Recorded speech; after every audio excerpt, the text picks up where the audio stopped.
성경 말씀을 읽어드리겠습니다. 오늘 시편 37편 23절부터 29절까지 읽어드리겠습니다. 여호와께서 사람의 걸음을 정하시고 그의 길을 기뻐하시나니 그는 넘어지나 아주 엎드러지지 아니함은 여호와께서 그의 손으로 붙드심이로다. 내가 어려서부터 늙기까지 의인이 버림을 당하거나 그의 자손이 걸식함을 보지 못하였도다. 그는 종일토록 은혜를 베풀고 구워주니 그의 자손이 복을 받는도다. 악에서 떠나 선을 행하라. 그리하면 영원히 살리니 여호와께서 정의를 사랑하시고 그의 성도를 버리지 아니하심이로다. 그들은 영원히 보호를 받으나 악인의 자손은 끊어지리로다. 의인이 땅을 차지하며 거기서 영원히 살리로다. 의인의 결국이라는 제목으로 오늘 시편의 말씀을 중심으로 살펴보겠습니다. 세상에는 도무지 우리의 생각과 이성, 합리적인 생각으로 이해할 수 없는 일들이 참 많습니다. 때로는 이해하기 힘든 일들이 일어납니다. 이런 일은 어린아이에게뿐만 아니라 어른들에게도 마찬가지로 일어납니다. 사람들은 왜 악한 사람이 선한 사람보다 더 잘 되는가 의문을 갖습니다. 세상을 보면 그런 것 같습니다. 예를 들어 저 북한만 봐도 그런 것 같습니다. 저 북한 땅 안에는 지금도 지하에서 믿음을 지키기 위해 안간힘을 쓰며 살아가는 의로운 신자들이 많이 있습니다. 그들은 지하에서 숨도 제대로 못 쉬고 오직 믿음 하나만을 지키기 위해 숨지기고 살아갑니다. 그들의 삶은 말할 수 없이 고통스럽습니다. 그런데 그들을 지배하고 억압하는 권력자들은 어떻습니까? 그들은 온갖 악을 행합니다. 말할 수 없는 인권의 탄압과 불법을 저지릅니다. 도무지 하나님을 두려워하지 않습니다. 하나님의 존재 자체를 인정하지도 않습니다. 온갖 불법과 부정과 살인과 인권 착취를 주저함 없이 저지릅니다. 그런데 그 악한 권력자들은 지금 어떻습니까? 외형적으로 너무나도 잘 살고 있습니다. 저들은 잘 입고 잘 먹고 잘 잡니다. 모든 것을 누리고 사치하며 부족함 없이 살고 있습니다. 하나님을 믿는 의로운 신자들은 말할 수 없는 고통을 받는데 저 악인들은 번영하며 누리고 살고 있습니다. 이런 현상은 비단 북한만의 문제는 아닙니다. 전 세계 수많은 곳에서 지금도 이런 모순된 일들이 비일비재하게 일어나고 있습니다. 우리 신자들에게만 이런 생각이 드는 것이 아니라 비신자들에게도 이런 모순적 현상에 대한 그들의 느낌은 동일하게 나타납니다. 악한 개인, 악한 집단, 악한 사회, 악한 권력, 악한 국가는 잘 되는데 의로운 주의 백성들, 또 선을 추구하며 사는 사람들은 신음하며 고통당합니다. 공평하지 못합니다. 혹자는 선이 악을 이긴다고 그렇게 말을 하지만 보이는 것은 온통 악이 선을 이기는 모습뿐입니다. 선이 악을 이기는 모습은 도무지 찾아보기 힘듭니다. 악인들이 득세하며 의인들을 조롱합니다. 우리나라의 지난 80년대, 90년대도 그런 시대였고 저희들은 또 그런 시대를 살아왔습니다. 이 땅의 의인들이 지금도 세계 곳곳에서 이렇게 잘 살아가고 있습니다. 부정할 수 없는 현실입니다.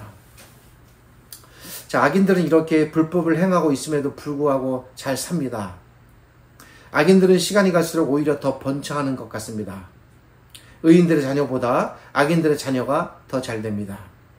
그들은 병도 잘 안 걸리고 의인들보다 더 건강하게 오래 사는 것 같습니다. 오히려 의인들이 헤어날 수 없는 고통에 신음합니다. 의인들이 오히려 불의의 사고를 당하기도 합니다. 갑작스럽게 전혀 예상치 않은 어린 또 젊은 사랑하는 아들, 딸, 자녀를 잃기도 합니다. 갑작스럽게 사랑하는 가족을 잃기도 합니다. 치유하기 힘든 질병에 걸려 죽음을 앞두고 살아가는 의인들도 너무나 많습니다. 우리가 도저히 이해하기 힘든 이런 모순적 병폐들이 왜 발생하는 것일까? 이런 상황에 부딪히면 대부분의 의인들 이라 할지라도 고민에 빠지게 됩니다. 악인들도 저렇게 잘 사는데 나는 왜 이럴까? 나의 의가 무슨 소용이 있을까? 내가 의롭게 사는 것이 과연 그렇게 필요한 일인가? 의를 쫓아 사는 것과 저 악을 쫓아 사는 것 차이는 무엇인가? 왜 의를 쫓아 살려는 내가 저들보다 이토록 못한 삶을 살아야 하는가? 의인들은 고통을 받게 됩니다. 신앙생활 하면서 한 번도 이런 고민 안 해본 사람은 거의 없을 것입니다. 의인들이 신음하는 것입니다. 결국 때로는 버티지 못하고 무너지기도 합니다. 유혹에 넘어가는 것입니다. 스크루테이프의 전략에 말리고 무너집니다. 악인들로 인해 고통받는 의인들이 오늘날뿐만 아니라 옛날에도 있었습니다. 구약시대에 이런 사람들이 많았고 대부분의 구약의 선지자들이 이런 삶을 살았지만 그 중에 대표적인 한 분이 있다면 그는 바로 다윗이었을 것입니다. 우리는 다윗이 어떤 삶을 살았는지 잘 압니다. 참으로 의로운 삶을 살았습니다. 아주 어린 날부터 하나님을 알고 하나님을 두려워했습니다. 하나님을 사랑했습니다. 어떻게 해서든 하나님의 말씀에 순종하고 부단히 그 말씀을 따라 살려고 애썼고 그렇게 의로운 삶을 따라갔습니다.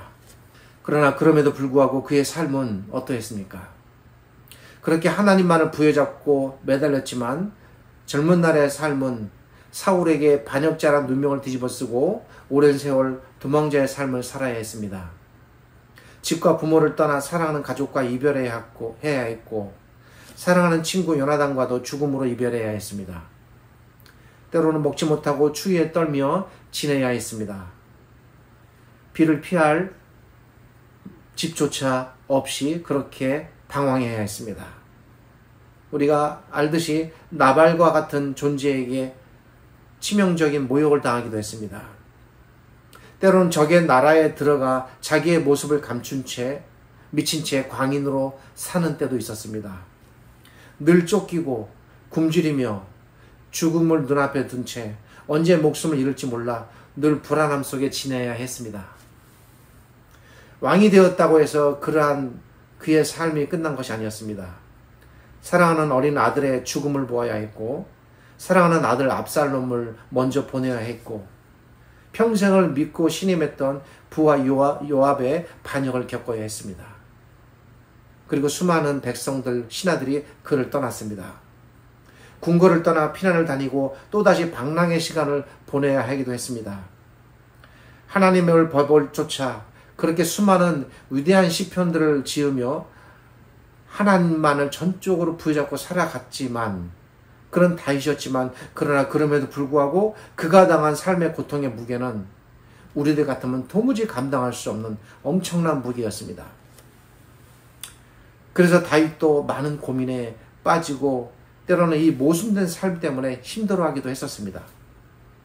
악인은 잘 되는데 의인은 왜 고통을 당하는가? 같은 고민입니다. 다윗마저 이러했을진데 하물며 우리 같은 사람들이 어찌하겠습니까? 다윗은 너무나도 깊고 극심한 고통을 당했기 때문에 자신과 같은 문제로 괴로워하는 의인들의 마음을 누구보다도 더 잘 알았을 것입니다. 시편 37편은 다윗이 이렇게 고통받는 의인들을 위로하기 위하여 쓰여진 시입니다. 본문은 23절부터 29절이지만 연관된 내용은 1절부터 이어집니다. 다윗은 1절에서 이렇게 고통받는 의인들을 위해 행악자들을 인하여 불평하여 하지 말며 불의를 행하는 자를 투기하지 말지어다 라고 말합니다. 악인이 의인보다 더 잘되는 것을 볼 때에 불평하는 마음 생기고 투기하는 마음 생기는 것 당연합니다.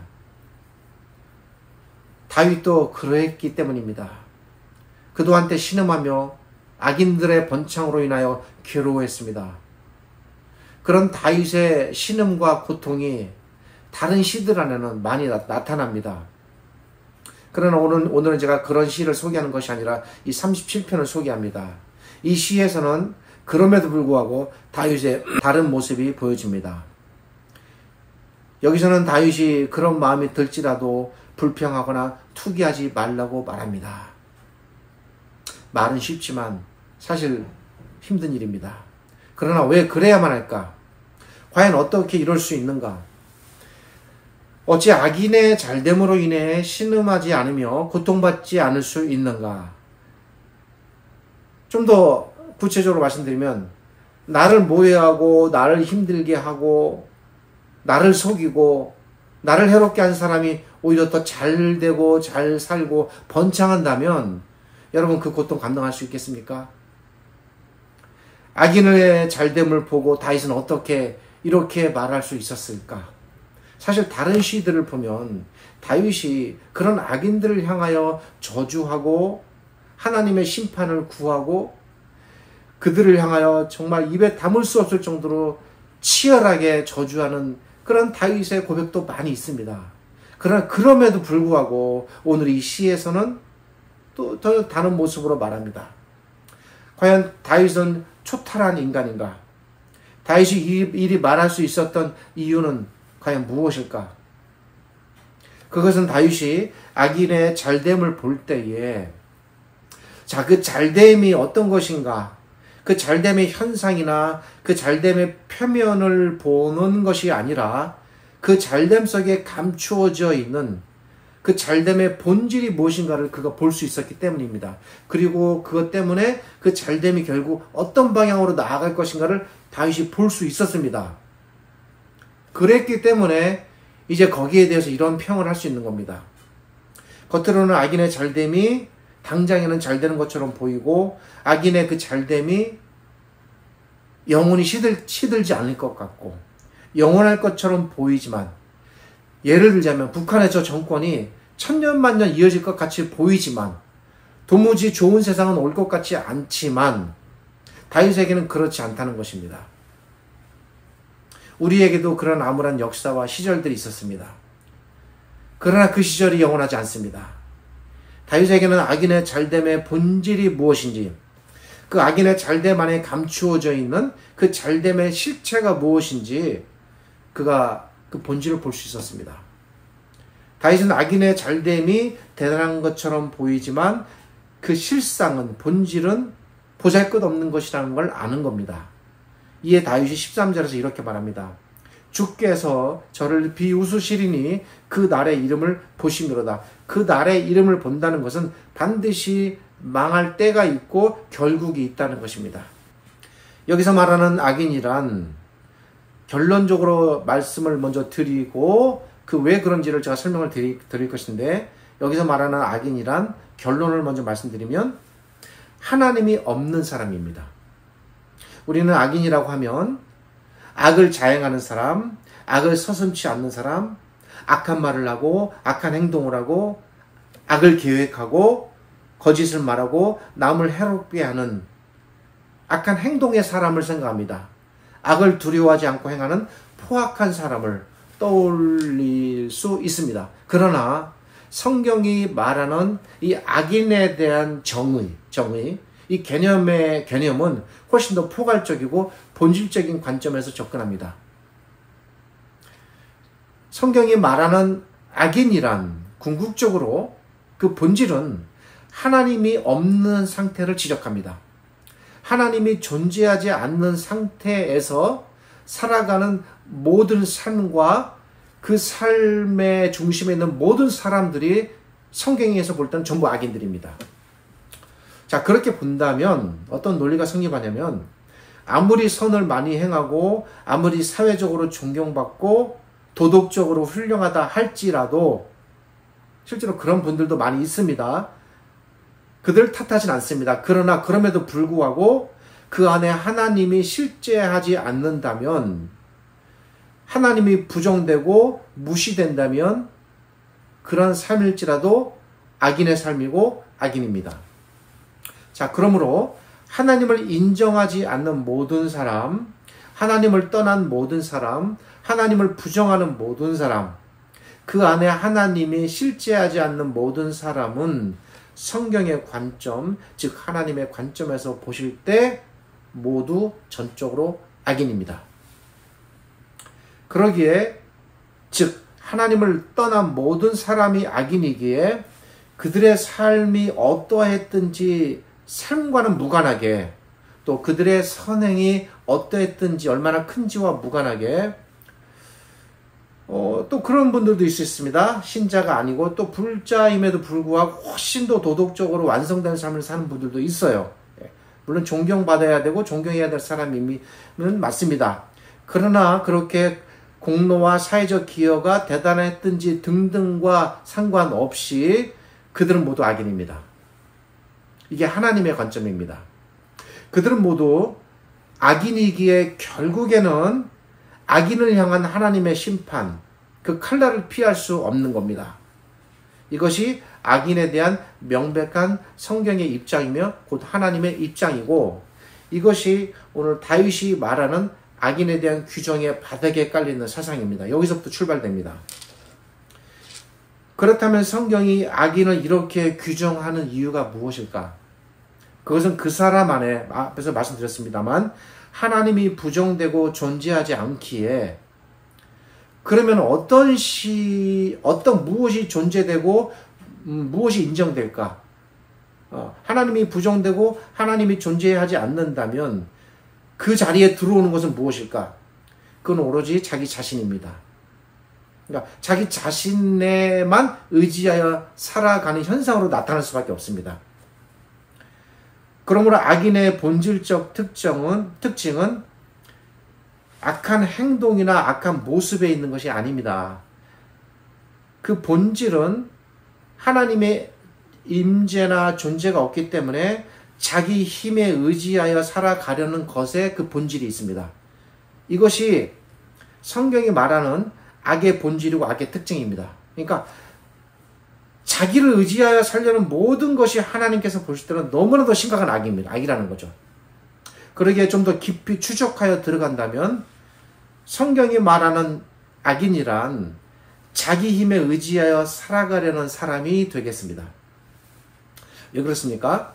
이유는 그 하나님이 존재하지 않기 때문에 무엇을 의지할 수밖에 없냐면 자기를 의지할 수밖에 없는 겁니다. 자기가 자기의 주인이 되는 것입니다. 그러기에 자기를 의지하여 살려는 사람은 성경이 악인이라 말하고 예수님의 여러 비유에서도 그들에 대한 하나님의 심판이 등장합니다. 자, 그럼 반대로 의인은, 제가 오늘 설교 초두에서 계속 의인은 왜 이렇습니까? 왜 의인은 이렇게 살아야만 되겠습니까? 의인은 왜 이런 고통을 당합니까? 계속 의인이라는 말을 제가 입에 담았는데, 자, 이제 그 의인은 어떤 사람인지에 대해서 오늘 이 본문의 관점으로 우리가 바라보겠습니다. 앞에서 제가 설명드린 대로 악인을 도덕적인 관점 이전에 근본적인 관점, 즉 하나님의 존재의 관점에서 접근해야 한다고 말씀드렸듯이, 그렇다면 의인도 도덕적인 관점이 아닌 하나님의 존재의 관점에서 접근해야 하는 것입니다. 그리고 이것이 성경의 관점입니다. 일관됩니다. 성경에서. 악인의 본질이 하나님의 부재로 인해서 나타난 것이라면 의인의 본질 역시 그 반대적인 개념으로 하나님께서 실존하신다는 그 실존의 틀 속에서 찾아야 합니다. 말이 좀 어렵습니다만 어쩌면 제 의도 속에 이런 용어를 의도적으로 쓰고 있는지는 모르겠습니다. 왜냐하면 그래야 우리가 이 문제에 대해서 좀 심각하게 생각하고 여러분들이 좀 치열하게 생각하지 않으실까. 그래서 제가 이런 용어를 오늘 좀 쓰게 됩니다. 이해해 주시기 부탁드립니다. 자, 무슨 말씀인고 하니, 악인의 본질이 그 사람의 악한 행동이나 삶이 악의 본질이 아니었어요. 그 본질은 말씀드렸듯이 뭡니까? 그 본질은 하나님의 부재입니다. 거기서부터 악이 시작되는 겁니다. 따라서 성경이 말하는 의인의 본질도 여러분, 사람의 선함이나 사람의 행위로부터 시작되지 않는다는 겁니다. 사람은 그 누구도 스스로 선함에 도달할 수 없으며, 그러기에 사람은 자신의 어떤 행위나 선함을 통해 하나님께서 설정해 놓으신 의의 수준에 도달할 수 없습니다. 간략히 말씀드리면 자신의 선함으로 하나님께서 요구하시는 의의 수준에 도달할 수 있는 사람은 이 땅에 아무도 존재할 수 없습니다. 존재하지 않습니다. 이것이 구약의 율법서 전체의 정신이고 로마서 전체의 정신이고 칼빈이 그렇게 주장했던 기독교 강요의 큰 정신입니다. 자, 말씀드렸듯이 악의 본질이 하나님의 부재로 인해서 발생된 것이라면 성경이 말하는 의인의 본질은 그러면 어디서 시작되겠습니까? 그것은 사람의 행위가 아닌 그 안에 존재하는 하나님의 실제, 즉 하나님의 실존으로부터 시작되는 겁니다.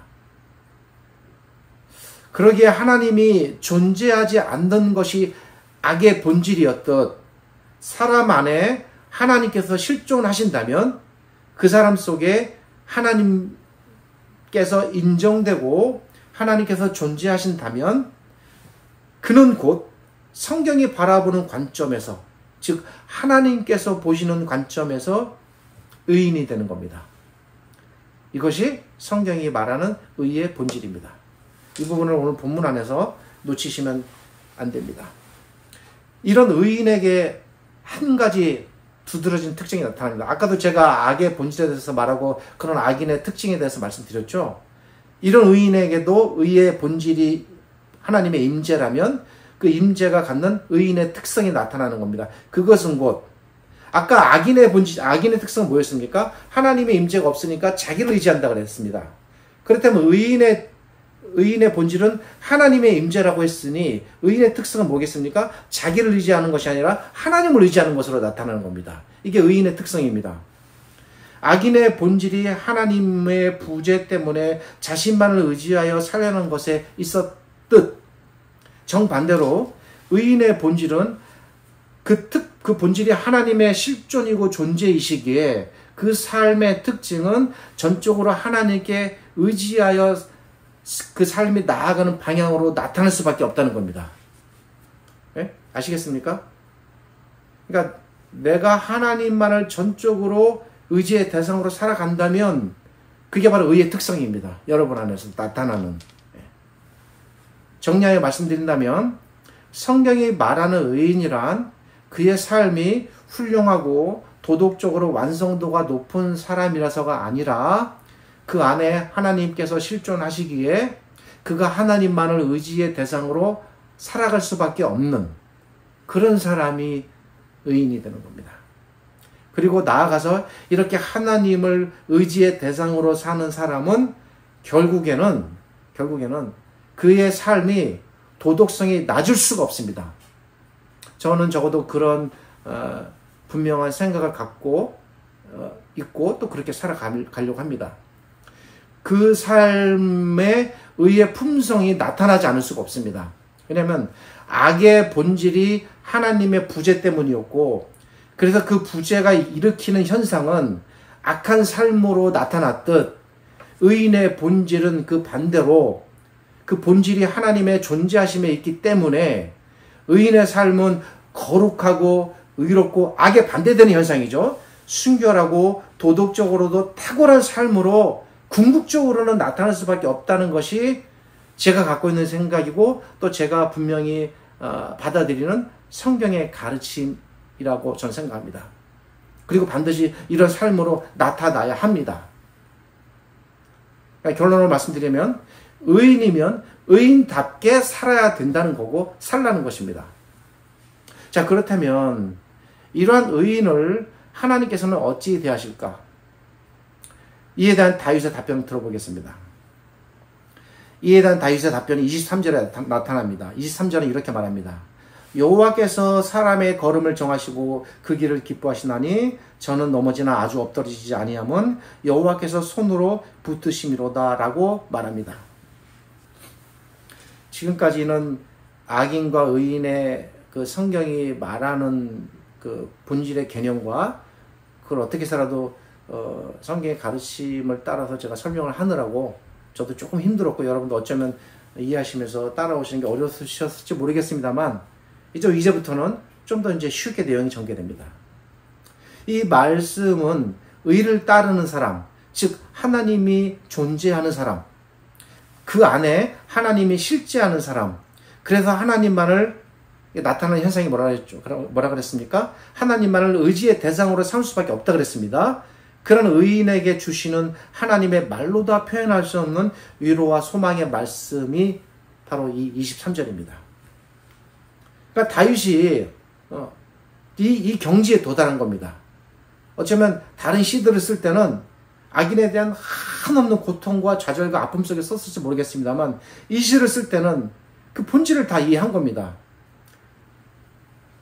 그런데 이 말씀은 그 옛날 의인으로 살아갔던 다윗에게만 주시는 위로의 말씀이 아니라 이것이 성경이고 하나님의 말씀이기 때문에 이것을 우리가 하나님의 말씀으로 받아들인다면 지금 이 땅에서 지금도 숨쉬며 살아가는 모든 하나님의 의인들, 의로운 자들, 즉 우리가 행위가 의로워서 의인들이 아니라 하나님만을 의지의 대상으로 삼는다는 측면에서 의인인 우리들에게 주시는 하나님의 위로로 우리가 마땅히 받아들여야 됩니다. 그렇게 받아들이셔도 됩니다. 그렇게 받아들이시라고 제가 강력하게 여러분들에게 추천합니다. 왜냐하면 다윗이 하나님만을 의지의 대상으로 삼았기에 그래서 그가 의인의 자리에서 흔들림 없이 있었던 것처럼 우리도 내 행위에 의지하는 것이 아니라 하나님이 내 안에 실제하시고 그래서 그 실제하시는 하나님만을 의지의 대상으로 삼고 있기 때문에 지금 현재 우리 신자들 모두가 다 의인의 자리에 있기 때문입니다. 사람은 자기가 계획한 것이 다 이루어질 줄 압니다. 우리가 어떤 일을 계획할 때도 그렇습니다. 이렇게 저렇게 생각하고 궁리합니다. 많은 계획을 세웁니다. 때로는 그 계획이 잘 이루어질까 두렵기도 하고 고민도 됩니다. 그런데 1년, 5년, 10년, 20년 시간이 지나서 돌이켜보면 여러분 한번 생각해 보십시오. 내가 젊은 날에 또 10년 전에 5년 전에 꿈꾸고 계획했던 것이 지금 이루어져서 내가 그 삶을 살고 있는 것이 과연 무엇이 있을까? 거의 없는 경우가 아마 많을 것입니다. 때로는 전혀 계획하지도 않은 생각하지도 않은 다른 방향으로 내 삶이 이끌려질 때도 많습니다. 이게 어린 아이나 청년들 잘 모릅니다. 적어도 50을 넘어가고 60이 되고 70이 이렇게 어린이 되면 더 많이 아마 생각이 되지 않을까 생각됩니다. 생각지도 못한 일을 당하고 건강의 문제도 그렇습니다. 생각지도 못한 사람을 만나고 내가 그 사람을 만나고 싶어서 만나는 게 아닙니다. 만나지는 겁니다. 생각지도 못한 어려움을 당하고 전혀 원치도 않는 예기치 않은 어려움이 나에게 그냥 폭풍처럼 밀려오는 겁니다. 그리고 전혀 엉뚱한 방향에서 생각지도 못한 해결을 보기도 합니다. 좋은 날을 꿈꾸고 나아갔지만 힘들고 아픈 날 때문에 무너지고 그런데 다시 또 좋은 날의 해결을 보기도 합니다. 도무지 내 계획이 아무 쓸데없는 것처럼 보입니다. 조금 더 심하게 말씀드리면 실제로 내 계획이 아무 쓸모 없었구나 그런 생각이 드는 겁니다. 정말 내 삶을 인도하시는 분은 하나님이셨구나 라는 생각이 드는 시점이 있습니다. 내가 아무리 계획해도 내 삶을 인도하시고 내 계획을 인도하시는 분은 하나님이셨구나. 이렇게 깨달아질 때가 있을 겁니다. 적어도 다윗이 이 시를 쓸 때는 그런 깨달음이 그에게 온 것입니다. 그리고 어쩌면 그렇게 알았을 때에는 이미 많은 계획이 틀어지고 달라졌고 실패했을 바로 그 시점일 것입니다. 그런데 이 길이 결국 하나님께서 나를 선히 인도하신 길이었구나. 실패 뒤에 좌절 뒤에 이제 깨닫는 겁니다. 그리고 계획에 대한 생각과 관점 자체가 전반적으로 뒤집어지면서 바뀌어지는 때가 옵니다. 이것이 실패가 아니구나. 아마 다윗도 그러했던 것 같습니다. 그래서 다윗이 이렇게 고백합니다. 여호와께서 사람의 걸음을 정하시고 그 길을 기뻐하시나니 저는 넘어지지 않는다는 게 아닙니다. 넘어집니다. 그러나 아주 엎드러지지 아니함은 여호와께서 손으로 붙드심이로다. 자, 계획과 연관해서 말씀드린다면 내가 아무리 계획해도 내 계획이 수포로 돌아가고 나의 뜻, 나의 의지가 모두 무너진 것 같았는데, 그러나 그럼에도 불구하고 내가 계획했던 것과 전혀 다르게, 또 더 다른 방향으로 더 낫게 나를 복되게 하시고 값지게 인도하시는 하나님의 계획, 그분의 길이 이토록 있었구나. 하나님께서 결국에는 나를 위해 이 길을 예비하셨는데 내가 이제야 깨닫는구나. 이렇게 깨달아지는 시간이 있는 겁니다. 부끄럽지만 저 역시 그렇고 앞으로도 그렇게 살아가리라 생각합니다. 저 옛날 이스라엘 백성이, 여러분 생각해 보십시오. 이스라엘 백성이 애굽을 막 나와서 이제 가나안 땅을 꿈꾸고 막 그들이 꿈에 부푼 마음을 갖고 나왔을 때, 그들이 그 바다 앞에 딱 맞닥뜨려졌을 때에 그들에게 다가왔던 그 좌절은 얼마나 컸겠습니까? 그리고 그 좌절로 인하여 그들은 앞에 바다가 있고 애굽의 군대가 쫓아오고 이제 모든 것이 끝나고 죽을 줄로만 알았지, 그 순간에 그들이 그 바다를 건너 땅으로, 꿈꾸던 땅으로 나아갈 줄 그들이 꿈엔데 생각했겠습니까? 우리가 다르지 않습니다. 이처럼 우리도 또한 때로는 죽음의 바다를, 내가 계획한 바다가 결국 죽음의 바다로 가는 바다였는지도 모릅니다. 그리고 죽을 줄 모르고, 나 죽을 줄 모르고 그 바다를 향하여 내가 나아간 겁니다. 그리고 그 바다에 막상 내가 딱 도달했을 때는 나는 죽는구나. 완전한 절망으로 뒤덮이는 겁니다. 그런데 그 순간에 하나님께서 그 바다를 갈라내시고 우리를 그 바다를 통과하여 건너게 하실 줄 꿈엔들 생각했겠습니까? 언제 깨닫겠습니까? 바다를 건넌 다음에 깨닫는 겁니다. 다윗이 말하는 의인을 향한 하나님의 손길이 이러하다는 겁니다. 우리의 신앙이 이런 방향으로 나아갈 수 있기를 바랍니다. 다윗은 심지어 24절에서 이렇게 말합니다. 저는 넘어지나 아주 엎드러지지 아니하면 여호와께서 손으로 붙드심이로다. 계획이 틀어졌다고, 계획이 이루어지지 않았다고, 계획이 실패했다고 낭망하지 말라는 말씀입니다. 왜? 하나님의 계획을 알기 때문에. 때로는 넘어진 것 같으나 넘어진 것이 아니라는 것입니다. 사람의 계획이라는 것이 다 그렇습니다. 계획한 것이 이루어진 것 같으나 이루어진 것이 아닐 때가 있고, 또 무너진 것 같으나 무너진 것이 아닐 때가 있습니다. 우리는 나약한 존재들입니다.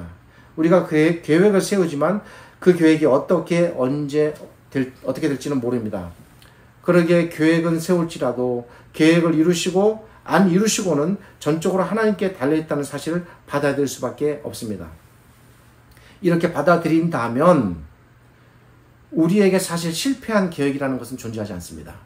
왜냐하면 그 계획대로 되고 안 되고가 실패의 기준이 아니기 때문입니다. 만약 내가 어떤 계획을 세울지라도 하나님께서 내 계획을 주장하시고 인도하신다면, 그러니까 궁극적으로 이스라엘 백성들은 바다를 건너 넘어갔습니다. 그건 그들의 출애굽이 실패한 것이 아닙니다. 계획의 달성과 상관없이 언제나 성공한 계획입니다. 내 계획이 내 생각과 다르게 실패했어도 성공했습니다. 왜? 하나님께서 인도하시고 계시기 때문입니다. 바로 이런 사실을 다윗이 깨달았습니다. 그래서 이렇게 고백합니다. 저는 넘어지나 엎드러지지 아니하면 여호와께서 손으로 붙드심이로다. 다윗은 특별히 자신의 삶을 돌아보면서 하나님께서 어떻게 자기 자녀의 삶을 철저하게 책임지시는가를 보았고 말합니다. 특별히 다윗은 의인의 자식은 걸식하는 법이 없으며, 또한 의인은 도리어 은혜를 베풀고 꾸어줌으로써 복을 받는다고 말합니다. 이것은 결국을 말하는 것입니다. 다윗은 또 이렇게 말합니다. 내가 어려서부터 늙기까지 의인이 버림을 당하거나 그 자손이 걸식함을 보지 못하였도다. 저는 종일토록 은혜를 베풀고 꾸어지니 그 자손이 복을 받는도다. 우리가 하나님이 어떤 분인지 한번 진지하게 생각해 볼 필요가 있습니다. 하나님께서는 어떤 분인가? 하나님께서는 자기 백성을 택하신 후 결코 잊으시거나 무책임하시는 분이 아닙니다. 언제나 자기 백성을 끝까지 인도하시고 놓지 않으시며 끝까지 한순간도 무책임하지 않게 책임지시는 분입니다. 우리가 진정 하나님을 이런 하나님으로 깨닫는다면 그래서 이를 하나님을 신뢰하고 살아갈 수 있다면, 그리고 우리 중심에 하나님께서 존재하시고 우리가 하나님 말을 의지하여 살아간다면 우리는 의인이고 이 땅에서 결코 불행하지 않습니다. 하나님을 이런 분으로 인식하고 받아들일 수 있다면 잘 되는 것처럼 보이는 악인들로 인하여 고통당하거나 그들을 불평하거나 투기하지 않을 수 있고, 다윗과 같이 우리도 고백할 수 있습니다. 내 계획이 틀어졌다고 낙심하거나 또 내 계획이 달성됐다고 너무 기뻐하지도 않을 것입니다. 너무 낙심하는 거, 너무 기뻐하는 거 다 안 좋습니다. 언제나 어떤 순간에나 늘 하나님께 시선을 고정하고 지금의 불행도 하나님께서 바꾸실 수 있고, 지금의 이 행복과 기쁨도 또 하나님께서 필요하면 바꾸실 수 있고, 그분이 어찌 인도하시든 간에 그 인도하시면 언제나 선하며 우리는 그 길을 갈 때만이 가장 복된 존재라는 사실을 알고 언제나 그분께만 눈과 기울이고 쫓아간다면 그것이 의인의 삶이고 우리 삶의 본질입니다. 기쁠 때나 슬플 때나 즐거울 때나 고통스러울 때나 조금씩 삶의 질곡이 있겠지만, 그래도 시편 기자가 말한 것처럼 넘어지나 아주 넘어 엎드러지지 아니하면 여호와께서 손으로 붙드심이로다 라는 이 말씀을 따라 살아갑시다. 우리들 그런 시선을 갖고 하나님이 늘 곁에 계심을 알기에 크게 흔들림 없이 살아갑시다. 우리 하나님께서 정말 이런 하나님이라는 사실을 흔들림 없이 믿고 따라가기를 바랍니다. 저는 넘어지나 아주 엎드러지지 아니하면 여호와께서 손으로 붙드심이로다. 기도하겠습니다. 오늘 이 시편의 말씀을 통해서 악인의 본질은 무엇이고 의인의 본질은 무엇인가를 생각해 보았고, 궁극적으로 우리 의인들이 이 땅을 살면서 당하는 모든 고난과 재난과 위험과 불행들이 궁극적으로 우리를 무너뜨리고 멸망으로 이끄는, 우리의 삶을 실패로 이끄는 난관들이 아님을 알고, 그 가운데서 우리의 삶을 치열하게 붙드시고 어떻게 해서든 하나님께서 예정하시고 정해놓으신 기쁘고 복된 길로 우리의 삶을 치열하게 치밀하게 날마다 이끌고 가심을 우리가 깨닫기 원합니다. 우리가 섬기는 하나님이 이러한 하나님이심을 제가 잘 알고, 눈앞에 우리에게 닥친 현실의 어려움과 또 잔파도와 같은 질곡의 고통들, 난관에 봉착했을 때에 좌절하고 슬퍼하는 마음이 전혀 없지는 않겠지만, 그래도 소망을 잃지 않고 하나님께 뜻을 두고 우리의 삶이 궁극적으로 하나님께서 정해놓으신 영광으로 나아간다는 이 소망을 잃지 않고 나아가는 저희들 되게 하여 주옵소서. 지금 우리 주님 예수 그리스도의 은혜와 죄를 지극히 사랑하시는 아버지 하나님의 크신 사랑과 오늘 이 말씀으로 우리에게 찾아오셔서 위로하시고 우리 의인들의 삶을 복주시며 선함으로 이끄시는 성령 하나님의 함께 하심이 오늘 이 말씀을 받아들이고 의인의 복된 삶을 온전히 쫓아가는 모든 신자들에게 하나님의 위로와 함께 하심이 가득하기를 우리 주님 예수 그리스도의 이름으로 축복하며 기도드립니다. 아멘.